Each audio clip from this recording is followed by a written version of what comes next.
Ghost Corner, coming to you from a secret underground base in occupied America.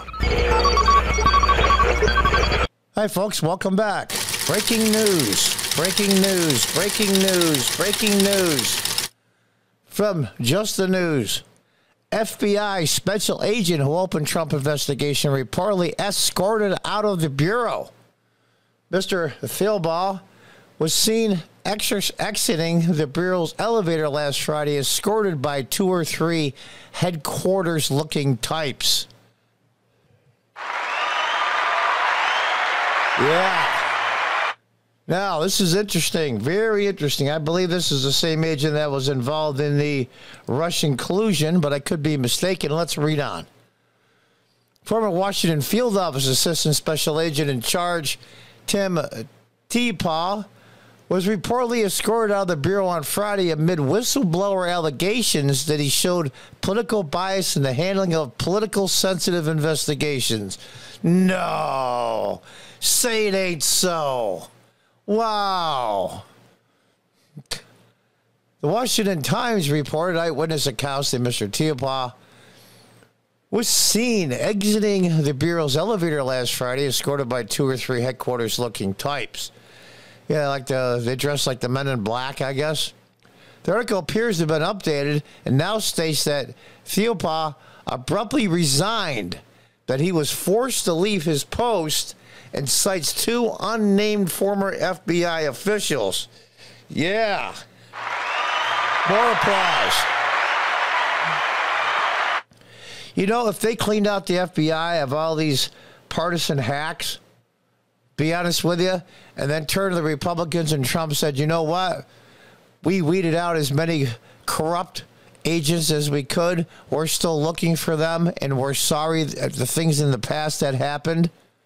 We can drop it all and do a do-over. We're doing the best we can. And then make a conscious effort and get rid of dozens, if not hundreds, of agents. I think that would stir down the temperature of the rhetoric in this country dramatically. Just the News was unable to independently confirm the Times report. Whistleblowers allege that Thielbaugh concealed the bipartisan nature of evidence from the FBI director. No.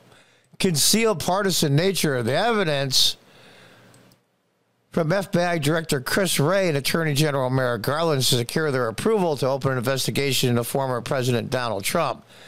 Now, the statement I made earlier about getting rid of the bad apple agents, if they're thrown under the bus just to save the Attorney General's ass and the FBI Director's ass, I won't go along with it. They have to go too.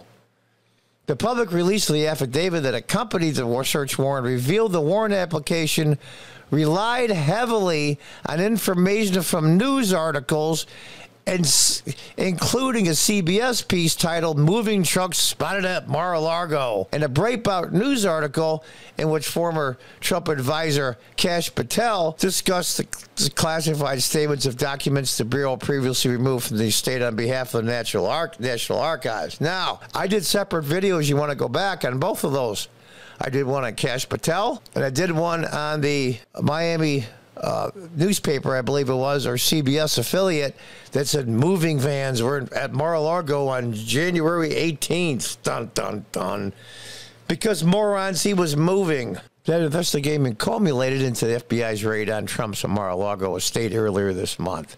Yep, Kash knows what he's talking about. He's no dummy. He's been around. Iowa Republican Senator Chuck Grassley confirmed to Just the News prior to the raid that Thielbaugh had been removed from his post and reassigned to an unspecific position.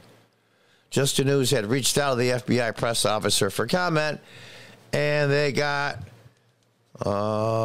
nothing. They would have said, of course, the comment. How does that go? They did not get back to us in time for the publication of this article or something. I forget how they used to do it. This is very interesting. He didn't get fired, though. They just put him somewhere where he could screw up, maybe hopefully screw up a lot less. But this is huge, folks, absolutely huge. If you remember in the impeachment trials, both of them, the Democrats relied heavily on social media cable news, and newspaper articles. What happens is, one says an anonymous source says Donald Trump tortures puppies. And we'll say it's the Washington Post. And then CNN picks it up. The Washington Post states anonymous sources Donald Trump tortures puppies. And then it goes around and around and around. MSNBC, all the social media sites, Vox, all the ultra-liberal morons. And it goes around in a circle to about 50, 60 different organizations and ends up in the same place where they started. It's self-fulfilling. There's an actual term for it. I call it a circle jerk, but that's just me. And that's the way these things go. They used the same thing in the impeachment trials. Both of them relied heavily on news articles that were unverified. Do you remember in the movie, All the President's Men? Granted, the Washington Post back then was left, but they were going after Watergate and Nixon and the Republicans. And there's a scene where the guys that played Woodward and Bernstein, when they used to be real reporters, not unlike what they are today, the publisher was looking at the article. He says, what's your source? Can't print it. Why? We don't have 3 confirmed sources, or you wouldn't print it. Even as left as he was and as liberal and Democrat as he was, he still wouldn't print it because it couldn't be verified. Ben Bradley, I believe his name was. That's all true. And everybody knew the media was left back then when I was a kid. I got out of high school in 74. We all knew it was left. We took that consideration when we either read or listened to the news broadcasts and articles. Today, anonymous source said Donald Trump tortures puppies. And then within 24 hours, it'll be on a couple of hundred social media sites and websites, every major cable news network, most of them anyway, and God knows where else, unconfirmed. Unconfirmed sources say, but the headline says Donald Trump tortures puppies. But 3 paragraphs into the article, the Washington Post says anonymous sources, and that's the way this game is played. They use false TV and news articles to get warrants to raid a former president. God knows what's on those FISA affidavits when they spied on Trump's campaign. God knows what else. Because they're all sealed, because they're classified. Remember that affidavit last week, all redacted?